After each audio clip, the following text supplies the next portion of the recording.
My name is Lily Anderson. I'm 31 years old, and I've been working as a locksmith in the Denver suburbs for about 8 years. My life is usually very predictable. People lock themselves out. I get them back in.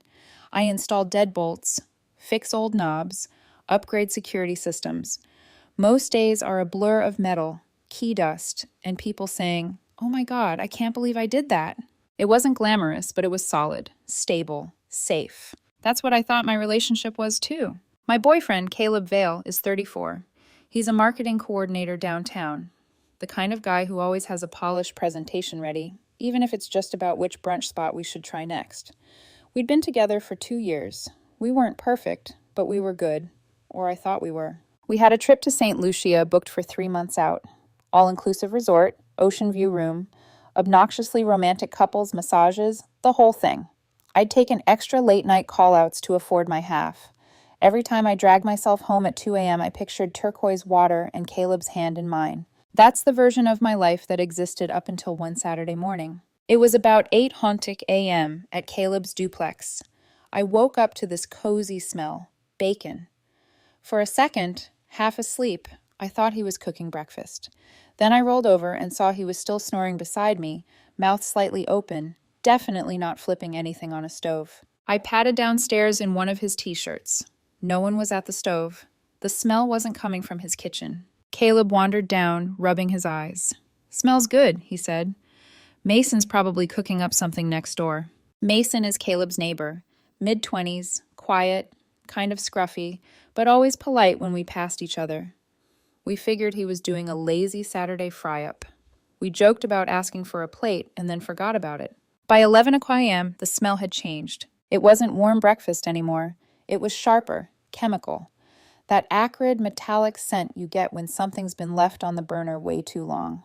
I was in Caleb's garage digging through a bin for an extra extension cord when it hit me harder, like the air itself was dirty. "Do you smell that?" I called. Caleb poked his head out the door. "Yeah, it's a little burnt. Mason probably fell back asleep." My stomach nodded. I've been on enough emergency call-outs to know what smoke smells like when it's more than a little burnt. "Caleb, that's not normal. It's been hours." He shrugged. If it was bad, he'd, I don't know, open a window or something. I stared at the wall we shared with Mason's unit. The smell was seeping through the drywall now. My brain flipped into work mode. That cold, focused part of me that doesn't care about social niceties, only about what my gut is screaming. "I'm going to check on him," I said. "Lily, come on," Caleb sighed. "You can't just barge into his place. That's weird and kind of illegal." "I'm not going to break a window," I shot back. "I'm going to knock. If he answers, great. If not, then I'll decide what to do." He rolled his eyes and muttered something about me being dramatic, but he didn't follow. I crossed the little patch of grass between the duplex doors and knocked hard on Mason's. "Mason," I called. "You okay in there?" Nothing. I knocked again, louder this time, the burnt smell clawing at my throat. "Mason, can you hear me?" Silence. I pressed my ear to the door. The faintest sound, like a low, staticky hiss, filtered through. Stove? I didn't know. What I did know was that every second we stood here debating feelings was a second closer to a fire. Caleb called from the doorway behind me. Maybe he went out and left something on. People do that. I don't think... "It's been about 3 hours," I cut in. Nobody leaves food cooking for 3 hours. My heart was racing. I could feel heat when I put my palm flat against the door near the bottom.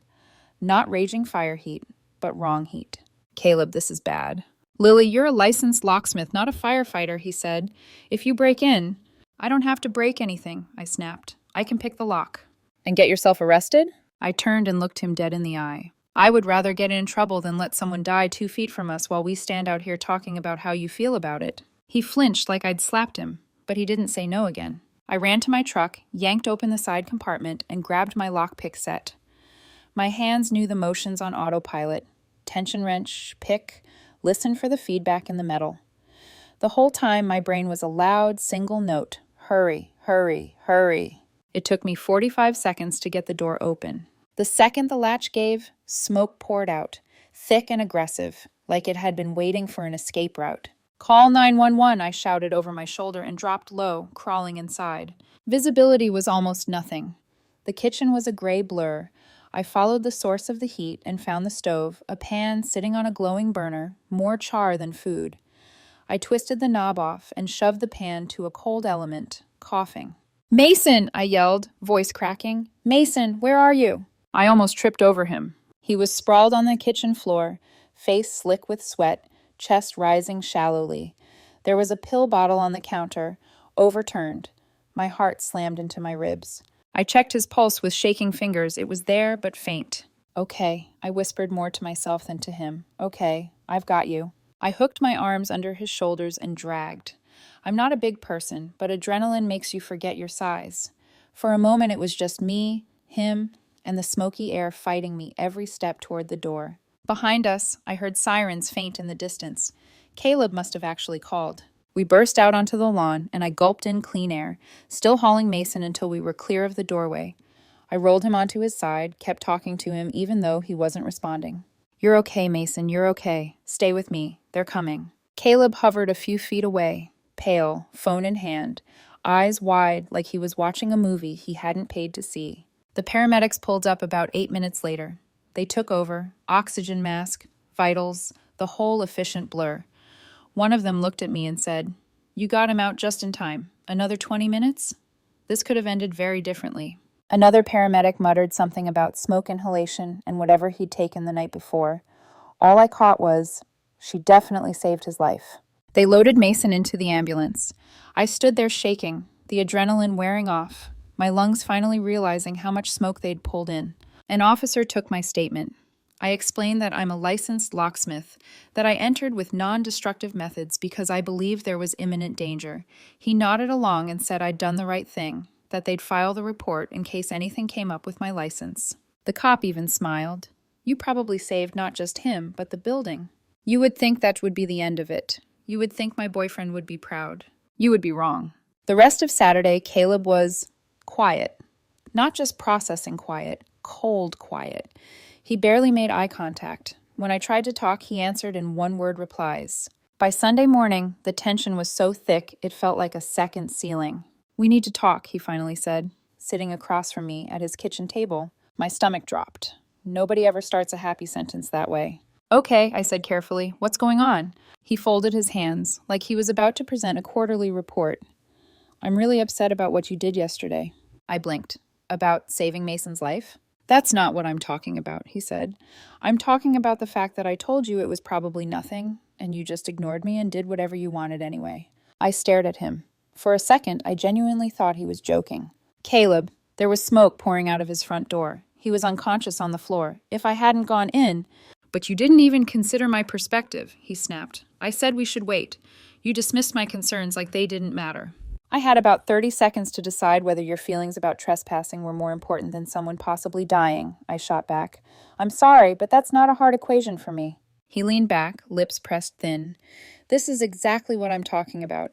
You always think you know best. You make big decisions and expect me to just fall in line. Big decisions like not letting the neighbor burn alive?" His eyes flashed. "See? You're doing it again, making me out to be the villain because I have boundaries." I felt like I'd stepped into some alternate universe where up was down and rescuing people was rude. "Caleb, I filed a police report. The officers said I did the right thing. The EMTs said I did the right thing. Mason would be dead if we'd stood there debating your boundaries." He looked away. "I need space to think about whether we're actually compatible." My throat went tight. "Space, as in what? A break?" "As in I need to evaluate," he said, carefully choosing each word. "If I can be with someone who makes major decisions without respecting my feelings." That was Sunday. By Tuesday night, I was getting one-word texts. "Sure. Fine. Busy." I sat on my couch alone, staring at my phone, the smell of smoke long gone, but the confusion still choking. Had I actually done something wrong? Was I really that out of line? My best friend Jake told me Caleb was being ridiculous, that anyone else would be bragging about dating a hero. But the more Caleb pulled away, the more my brain twisted, trying to find something I could have done differently. Then Wednesday afternoon, he called. The call lasted 15 minutes and 42 seconds. I know because I checked the log afterward, replaying every second. For about 14 of those minutes, I tried to explain, to walk him through what I saw, what I smelled, what I felt, the urgency, the way training kicks in when you realize time is suddenly a weapon. "I did what I did because I couldn't live with myself if Mason had died, and I'd stayed on your couch," I said. "And I'd do it again, Caleb, every single time. There was a long silence. Lily, he finally said, you're proving my point.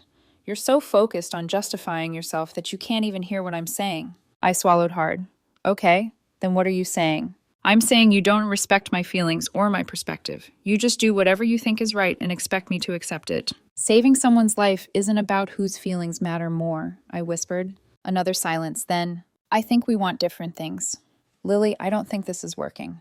Just like that, 2 years together dismantled in one neat sentence. I asked if we could talk in person, at least say goodbye like adults. He said there was no point. He'd made up his mind. I asked if this was really about Mason or if something else was going on. He got defensive immediately. You're trying to make me the bad guy when you're the one who can't respect boundaries. The call ended with him saying he'd bring my stuff this weekend and I should box up his things. When the line went dead, I just sat there, phone pressed to my ear, listening to nothing. My own reflection stared back at me in the black screen, smoke-rimmed eyes, messy bun. The same woman who'd pulled a neighbor out of a burning kitchen less than a week ago. I'd saved a life and somehow become the villain in my own relationship. The more I replayed his words, the more something inside me started to shift from confusion to suspicion. This wasn't normal. This wasn't just about Mason. And for the first time, the thought whispered through my mind. After Caleb hung up on me, the silence in my apartment felt radioactive. The sounds were all wrong. The fridge hummed too loudly. The clock over my stove ticked like it was mocking me. My own heartbeat suddenly sounded like it belonged to someone else. I kept replaying his words. You don't respect my feelings. You just do whatever you want. We want different things. It was like he'd taken pieces of me, loyalty, instinct, love, and rearranged them into something ugly. For a couple of days, I did what you're supposed to do after a breakup. I cried in the shower so the water would hide the sound. I let Jake come over with cheap beer and terrible memes. I went to work, showed up at job sites, drilled and picked and rekeyed like my chest wasn't scraped raw. But underneath the grief, something else was starting to grow. Not anger, not yet. Suspicion. Because here's the thing. If we'd been fighting for months, if everything had been slowly falling apart, I could have swallowed the "we want different things" speech. But we weren't. 2 weeks before the Mason incident, Caleb and I were on the couch, laptop open between us, arguing about which excursion to book in St. Lucia. Sunset cruise or waterfall hike. His biggest complaint was that I wanted to get up too early on vacation. That's not a relationship secretly on fire, that's normal. So why did one argument, over me saving a literal life, suddenly make him question our entire compatibility? That thought kept circling back to the same place in my mind. There had to be something else. A few days after the breakup, I found myself sitting at my tiny kitchen table with my laptop open, staring at our phone bill. Caleb and I had combined our phone plans about 6 months ago to save money. It had felt like one of those quiet milestones, the kind you don't post online but secretly smile about. I wasn't looking to be the crazy ex who pores over call logs. That's what I told myself anyway. I just wanted context, a clue, anything that would make this mess make sense. I entered the password and pulled up the detailed usage. My line was boring. Calls to clients, text storms with Jake and my sister, the occasional spam number. Then I clicked on Caleb's. My stomach dropped. Starting about a month ago, his call history changed. There it was, a number I didn't recognize, appearing over and over like a repeating decimal. 30-minute call, 47-minute call, 62-minute call. Lunch hours, late evenings, even a couple of calls at midnight. Sometimes there were 3 or 4 calls to that same number in one day, and it hadn't started last week. It went back to before his Phoenix marketing conference, the one from 4 days where he'd come back quieter, tired, overworked. I stared at the screen, bile rising. Okay, I told myself, breathe. It could be anything. A client, a coworker with a crisis, a friend, somebody's new number. There are 1,000 explanations that aren't what you think. But deep down, under all the rationalizing, my gut whispered, you already know. I copied the number and plugged it into a couple of free reverse search sites. Nothing useful came up, no name, no business, just wireless caller. My cursor hovered over the laptop trackpad. I debated calling the number right then and there, just to hear who picked up. I didn't. I closed the tab like I could close the thought too. Spoiler, I couldn't. The next day, I went to work on autopilot. I was installing a deadbolt for a couple who'd just moved into an older house. They were talking in the living room, debating paint colors. arguing playfully about where the couch should go. Future, plans, stability. It made my chest ache. I was crouched by their front door, tightening the last screws, when my phone buzzed in my back pocket. I almost ignored it. When you run a small business, you get spammed constantly about business loans and Google listings. I pulled it out anyway. Subject, Southwest Airlines. Flight change, confirmation. The words blurred for a second before snapping into focus. I swiped the notification open. My vision tunneled. The email was for our St. Lucia trip. The reservation I'd made from my account, using my card, back when we still meant something. When we booked, I'd put both our emails on the confirmation so we'd each get updates. Now it was updating me. I skimmed down to the important part, my heart pounding in my ears. Passenger, Caleb Vale, seat confirmed. Lily Anderson, status canceled. For a second, all I could do was stare at my own name with a red "canceled" next to it, like the universe had rubber stamped it. No, I scrolled further. Current passenger list, Caleb Vale. Tessa Hayes. The name punched me harder than any physical blow could have. Tessa Hayes. I didn't need a reverse search for that one. Tessa was Caleb's ex-girlfriend turned ex-fiancée, the one he'd been with 4 years before me. The one he'd described as a lesson, an ancient history, and someone I barely think about anymore. The one who'd broke his heart so badly he didn't know if he could ever get engaged again. Apparently he'd gotten over that. My brain immediately tried to reject it. Glitch, I thought. Some kind of mistake. Maybe the airline screwed up. Maybe the system pulled the wrong name from somewhere. Maybe. But the email was clear. The ticket under my name had been canceled by the account holder. A new passenger had been added. That wasn't a glitch. That was a choice. I was still kneeling in a stranger's entryway, drill resting on my thigh, staring at proof that my boyfriend had canceled my seat on our romantic Caribbean vacation and replaced me with his ex. The homeowner called from the hallway. Everything okay out there? I realized I'd been frozen for at least 30 seconds. Yeah, I croaked. Just testing the lock. I finished the job. I could tell you exactly how many screws I used because muscle memory took over while my mind was somewhere else entirely. I walked through the tutorial, showed them how the deadbolt turned, smiled, accepted payment. None of it registered. When I got into my van, my hands were shaking so badly I had to sit there for a minute before putting the key in the ignition. I opened the email again. I read it in slow motion, line by line, like maybe the words would morph into something less devastating. They didn't. I scrolled down to the bottom where it listed the time of the change. The request had been submitted 2 days after Caleb broke up with me over respecting his feelings about the neighbor's fire. 2 days. He hadn't even let the metaphorical body of our relationship cool. I thought of the unknown number on the phone bill, the long, late-night talks, the Phoenix conference. I thought of how distant he'd been for weeks before Mason's kitchen nearly burned down. All at once, the timeline snapped into place like tumblers lining up inside a lock. He hadn't broken up with me because of Mason. He'd broken up with me because Mason gave him a story where he could cast himself as the wounded partner and me as the reckless villain. He needed an exit that made him feel like the good guy. Saving someone's life was inconvenient to that narrative. I pulled up our phone plan again, right there in the van, and looked at that unknown number one more time. Then, just to torture myself, I opened my old texts with Caleb. 2 weeks before the fire, there we were. Me. Which day do you want the couple's massage? Him. You pick, babe. I'm just excited to see you in a bikini. 2 weeks later, he's telling me we want different things. Yeah. Turns out he wanted to take his ex-girlfriend to St. Lucia on the vacation I helped pay for. I called Jake. He answered on the second ring. Hey, Lils, you okay? No, I said. My voice came out too calm, like it belonged to someone watching this happen from a distance. I think I just found the something else going on we were talking about. I read him the email. I read him the passenger list. There was a long stretch of silence on his end. Holy...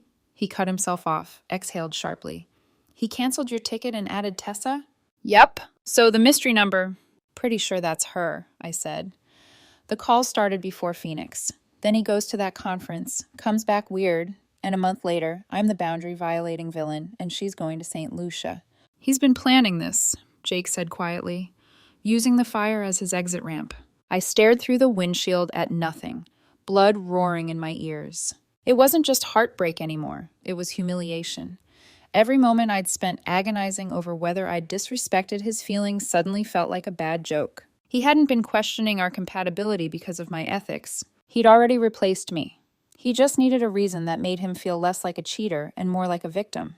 I ended the call with Jake, promising I'd come over later. I didn't drive anywhere, though, not yet. My phone screen dimmed, and in the black reflection, I could see my own face. Eyes red-rimmed but clear, expression oddly calm. The fire next door hadn't been the start of my life falling apart. It had just burned away the last of the illusion. Somewhere between phone bills and flight confirmations, I stopped asking, "What did I do wrong?" and started asking a much better question. How long has Caleb been lying to me? What if he was already halfway out the door before the smoke ever started? I didn't plan the confrontation. I didn't rehearse a speech or imagine how Caleb would react. I just drove. My hands were on the wheel, but the rest of me felt detached, like I was watching another woman make decisions I was too numb to think through. By the time I pulled up to Caleb's duplex, the sun was setting behind the rooftops, turning the street gold and orange. I sat there for a moment, gripping the steering wheel. This was the same driveway where we'd kissed goodnight 100 times. Now, it felt like enemy territory. I still had a key. He never asked for it back, probably because he was too busy swapping plane seats to remember. I didn't plan to use it without knocking, but it sat heavy in my pocket, warm from my palm. I walked up and knocked. Inside, I could hear him laughing. Laughing. A carefree, familiar sound. The kind he used to make when we'd watch bad cooking shows, or when I'd joke about ridiculous clients who tried to unlock doors with butter knives. But it wasn't for me anymore. The laughter cut off the second my knuckles hit the door. A beat later, he opened it. Caleb's face drained of all color the moment he saw me, like someone had ripped the background music out of his life and left him with static. "Lily," he said stiffly, "what are you doing here?" I held up my phone with the flight confirmation email displayed like a warrant. "When were you going to tell me about this?" His eyes flicked to the screen, then back to me. His throat bobbed once in a swallow. I was going to. I just haven't had the chance." "You canceled my seat," I said slowly, evenly, because anger hadn't caught up to me yet, and added Tessa. "When exactly were you going to mention that? At my funeral? After the trip?" He stepped outside and closed the door behind him, as if hiding something, or someone, inside. His voice dropped. "It's not what it looks like." I let out a humorless laugh. "Really? Because it looks like you replaced me on our vacation with your ex-fiancé." He ran a hand through his hair, pacing a small irritated circle on the porch. "Lily, things have been rocky between us for a while. You know that. We've been drifting." "No," I said calmly. "You were drifting. I was busy planning massages and excursions." He winced. "I didn't want to hurt you," he said. I raised an eyebrow. "So your plan was to... what? Gaslight me about boundaries? Dump me, and then show up on a beach with Tessa while I sat at home thinking I'd disrespected your feelings?" His jaw tightened. "You're twisting everything. You never listened to me. The Mason thing." "Stop," I said sharply. "Stop hiding behind Mason. You know damn well that wasn't the problem." He looked away, and that was when I knew. He wasn't surprised I knew about Tessa. He was surprised he'd been caught this fast. I took a shaky breath. "How long have you been seeing her?" He didn't answer. That was answer enough. "Was it the conference in Phoenix?" I asked quietly. "Did you see her there? Or was that whole thing a lie, too?" "Still nothing." "Wow," I whispered. "Okay, so, a month? 2? Finally he spoke. "We reconnected at a work event 8 weeks ago." A muscle in my cheek twitched. 8 weeks. 2 months.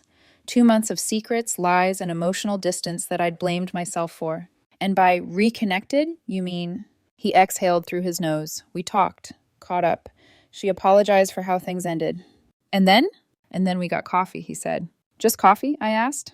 A beat of silence. I nodded slowly. "So, not just coffee." He bristled. "My personal life is none of your business anymore, Lily."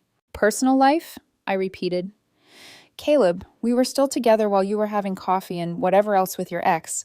That makes it my business."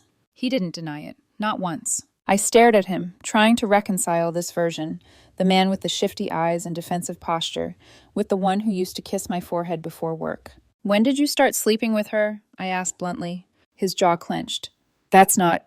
"Just answer the question," I said. He finally met my eyes. "That's none of your business." "So, yes." I took a small step back, pressing a hand to my chest. Not to steady myself, more like instinctively guarding something cracked inside me. "You told me you loved me 3 weeks ago," I said, voice trembling. "We were lying on your couch watching a movie, and you kissed my hand and said you loved me." He looked down. "I did. I do." "Then why her?" He didn't have an answer, not one he was willing to say aloud. I let the quiet sit between us, heavy, suffocating. Finally, he said, We weren't working, Lily. I didn't see a future. And yet you saw a future with the woman who left you 4 years ago? He glanced toward the closed door, voice rising with irritation. You're making this harder than it needs to be. Oh, I said dryly. Sorry if my heartbreak is inconvenient. He shook his head. Look, I didn't plan to hurt you. The Mason thing, your reaction, it just showed me we're not right together. There it was, the narrative, the self-righteous rewrite. You needed me to be the bad guy, I said softly, and you needed yourself to be the victim. That's why you latched onto the fire thing. It gave you the excuse you were waiting for. Caleb didn't deny it. The truth settled like a stone in my stomach. You could have just told me, I whispered. You could have been honest. His expression flickered. Guilt, maybe, but then hardened. I didn't owe you every detail. I swallowed. You owed me the truth. He crossed his arms. If you came here to fight, just drop my key in the mailbox and leave. I stepped back. No problem. Before I turned to go, I said, Caleb? What? You should know something. He looked annoyed. What? I don't think you broke up with me because of compatibility, I said. I think you broke up with me because you didn't want to say the sentence I cheated. His face went red, not with shame, with exposure. I walked away then, pulling his key from my pocket and letting it fall into the cold metal mailbox slot. It hit the bottom with a hollow clink that sounded a lot like closure. Later that night, after I'd boxed his stuff and left it by my door for him to pick up, my phone buzzed. Mason, hey, Lily, you home? I want to talk to you about something. It's important. I wasn't in the mood for company, but he'd nearly died and was recovering, so I told him to come by. He showed up looking embarrassed, holding a grocery bag of cookies. I want to thank you again, he said. Doctor said if you hadn't broken in, I wouldn't be here. You don't need to bring me anything, I said gently. Just focus on getting better. He nodded, shifting awkwardly, then blurted. I didn't want to say anything at the time, but I think I saw your boyfriend with someone a few weeks ago, before the fire. My pulse jumped. What do you mean? Mason rubbed the back of his neck. It was maybe a month ago. I remember because I'd just come home from a meeting. I saw Caleb in his driveway with some woman, blonde, wearing a suit. My breath caught. Blonde, a suit. Tessa. They were, making out, Mason admitted. Like, really making out. My vision blurred. When? I whispered. About 5 weeks ago, he said. Maybe 6. I didn't think anything of it. Thought it was you at first. But then later I saw you come by and realized you don't drive a BMW. I closed my eyes. 5 weeks ago, right after Phoenix. Right when the phone calls started. Right when he stopped reaching for my hand. Right when he started looking at me like he was cataloging flaws instead of memories. Mason's voice was soft. I'm sorry. I didn't know if I should tell you. I didn't want to make anything worse.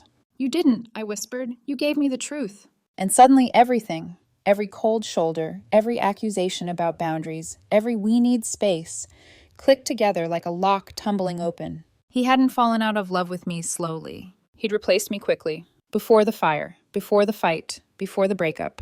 I just hadn't known I was already gone. The night Mason told me what he saw, I barely slept. I lay in bed staring at the ceiling, watching the cracks of streetlight shift across the drywall. Every time I blinked, I saw it again.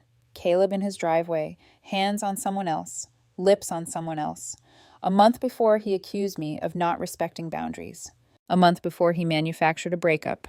A month before he replaced me on a vacation I helped pay for. But something strange happened. After the initial shock pulsed through me, the pain didn't grow. It shrank. Because things finally made sense. He hadn't ended things because of the fire. He had ended things because the lie he'd been living needed a clean escape route. And the fire? I had unknowingly handed it to him. The next morning, I woke up with an unfamiliar feeling. Resolve. I brewed coffee, opened my laptop, and went through every transaction tied to the vacation. Flights, resort deposits, excursions, all neatly itemized, time-stamped, and paid for before Caleb reconnected with Tessa. I requested he pay me back for his half. Just the money, just what was fair. 5 minutes later, Caleb responded. Caleb, are you serious right now? I took a sip of coffee and typed back. Yes, you're still taking the vacation. I paid for half. Send your portion. 3 dots appeared, disappeared, appeared again. Caleb, this is petty, Lily. That word again. Petty, vindictive, unreasonable. The vocabulary of someone who expects you to swallow indignity quietly so they don't have to feel like the bad guy. I have receipts for everything. You can send the money or we can settle it in small claims court. This time, the typing bubbles popped up immediately. Caleb, You're really going to sue me over 400? I actually laughed aloud. You're really going to steal $400 from me and call me petty? That shut him up. He didn't reply again. I spent that afternoon at work, rekeying a home after the owners went through a messy divorce. The irony wasn't lost on me. While packing up, a thought hit me: the resort. Maybe, just maybe, I could salvage something. So when I got home, I called. Sandals Resort, St. Lucia. How may I assist you today? I took a breath. Hi. So I'm calling because my reservation was changed without my consent. My seat was canceled by the other passenger, and listen, I know it's messy, but is there any way to get a credit? I'm not asking for a refund, just something. The woman paused. Let me check. 5 minutes later, we can issue you a $600 credit toward a future stay, she said gently. It has to be used within a year, but it's yours. I almost cried. Not because of the money, because it felt like a tiny piece of power returning to me. I texted Caleb. Got a $600 credit from the resort, so you're off the hook for that portion. Still need the $200 for excursions. He responded instantly, predictable as a bad sitcom character.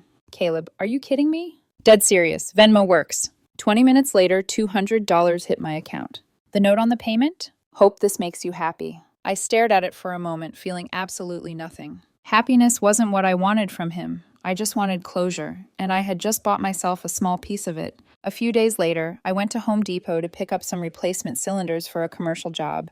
I was tossing screws and strike plates into my basket when I heard someone call, Lily? It was Mason. His eyes were brighter than before, clearer. He looked healthier, like the near-death experience had snapped him into sobriety. He smiled gratefully. Hey, I've been going to NA meetings, trying to get my life together. Honestly, you saved more than just my life that day. That's really good to hear, I said. I'm proud of you. He exhaled, then his expression shifted. So, I didn't want to text about this, but I thought you should know.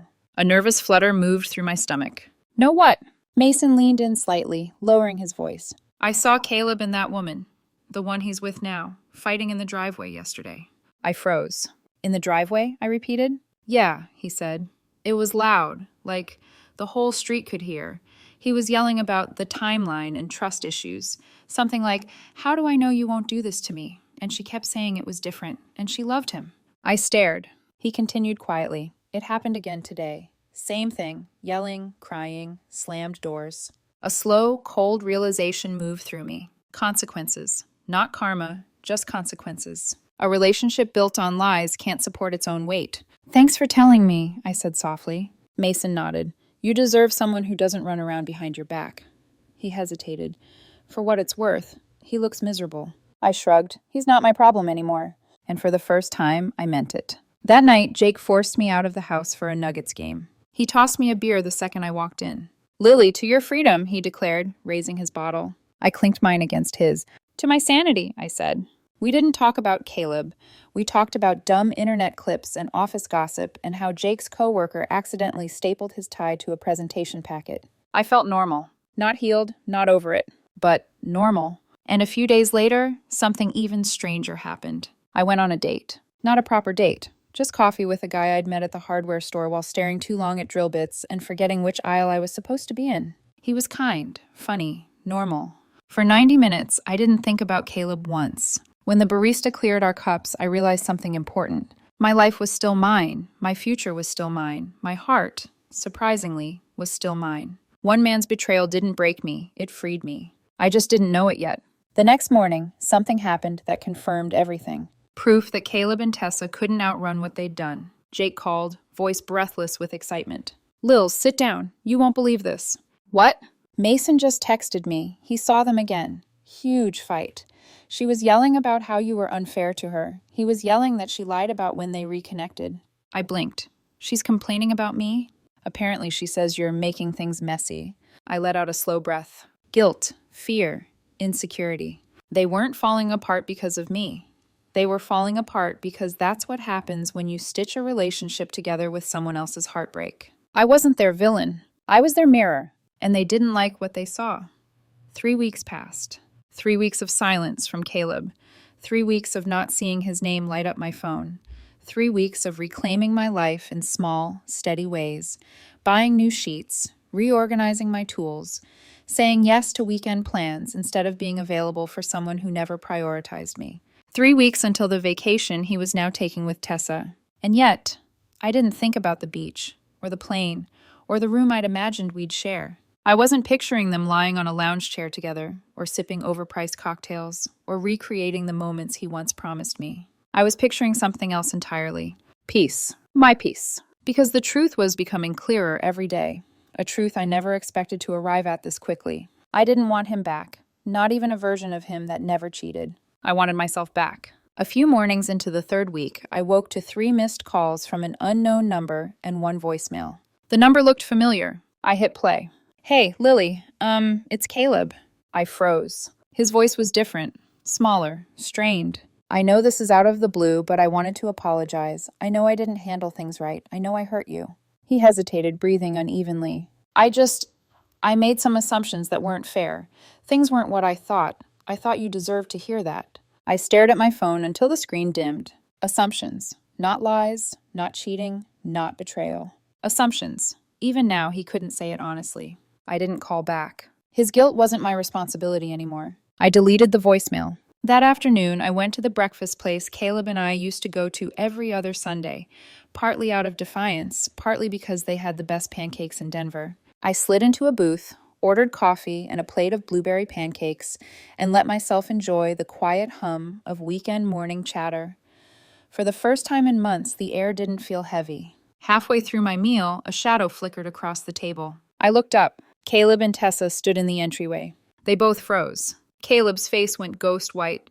Tessa's lips parted in a tiny, terrified gasp. For a split second, I thought they'd sit, face me, say something, anything. They didn't. Instead, they turned around, literally pivoted like 2 people who'd spotted a demon, and walked right back out the door. The server approached with the syrup bottle, glancing over her shoulder. Were those people you knew? She asked. They looked like they'd seen a ghost. I smiled, actually smiled, and shrugged. Yeah, something like that. She nodded. Well, their loss. Pancakes are amazing today. I raised my fork, agreed. And just like that, they were gone. Not just from the restaurant, from my life. The moment they walked out, I felt something inside me unclench. Something wound tight since the day the fire alarm in my instincts first went off. I didn't want their fear, or their guilt, or their collapse. I just wanted my life back. That night, my sister called. She'd heard about the breakup from Jake, because of course he told her, and she launched into a furious rant. I can't believe he blamed you for saving someone's life, she said. He wasn't proud of you because it inconvenienced him. Lily, that tells you everything about his character. I closed my eyes, soaking in her words. You didn't lose anything valuable, she continued. You gained clarity. Clarity. The words settled into me like warm water filling cold spaces. She was right. I hadn't lost a future. I had escaped a lie. A few days later, I was sitting at work, fixing a faulty master key system in an office building, when my phone buzzed again. Another voicemail from another unknown number. I ignored it. When I finally listened that evening, I heard a different voice. Tessa.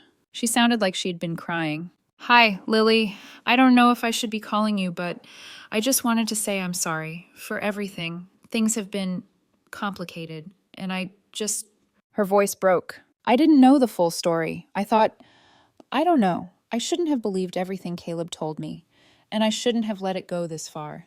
There was a long exhale. I don't expect you to respond. I'm sorry. For a moment, just a moment, I felt a flicker of sympathy. Then I deleted her voicemail too, because her apology wasn't mine to hold.